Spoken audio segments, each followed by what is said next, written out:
xala waxaan dhigtay xaflad aan magaceedu waa Miski Saciid Cabdi waxay ku nooshahay magaalada Gaalkacyo xafladda dhalashada kontineeshin guuradii ka soo wareegatay markuu ifka yimid sanadkii 1965 jilaagani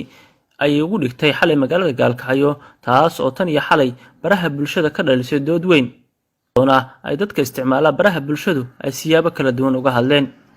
waxaan ku booqday gurigeeda oo ku yaala mid ka mid ah xaafadaha magaalada Gaalkacyo iyadoona iga sheekaysay sababihii ku kaliftay inay dhigto xafladani maadaama ay hadalhayn badan ka dhalisay baraha bulshada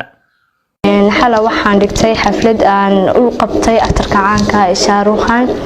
xafladda run ahaantii waxay kala soo qayb galay dad badan sida asxaabteeda familygeyga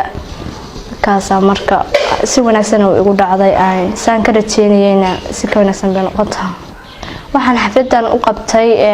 waa maadaama ay dhalashadiisa anigana aad iyo aad aan u taageero inay noqoto markii ugu horeeyay si wanaagsan aan uga qayb qaato muddo badan aan soo waday asxaabteedii garab igu siisay run ahaantii inka aad iyo aad baa u taageeraa warigeena waa taageerin jiray ilaa yaraanteedana waa soo taageeri jiray isagana ku aqliyeystay filmaantiisa iyo aadka u jeclahay sida filmaantiisa caanka iyo blockbusterka कुछ कुछ होता है दिलवाले दुल्हनिया ले जाएंगे मोहब्बतें अरे all demand filmaanti soo ismeen laakiin dhamaantood wada jeclahay midna kama dooran karo hadda mid aan sheegana ma garanayo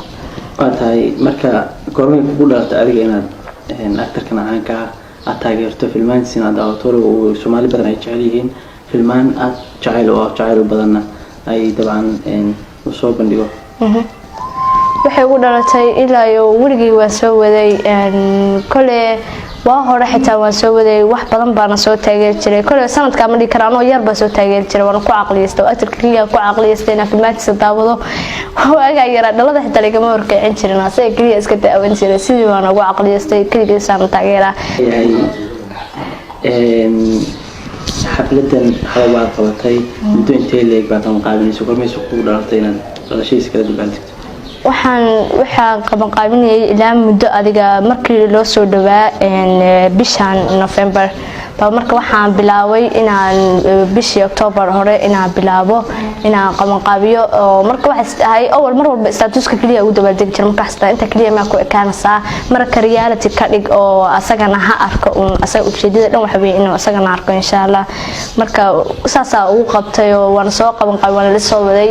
xalana si wanaagsan bay ugu dhacday alxamdulillah हर घड़ी बदल रही है डूब जिंदगी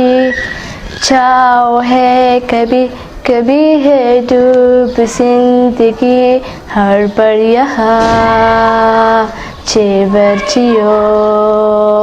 जो है समा कल हो न हो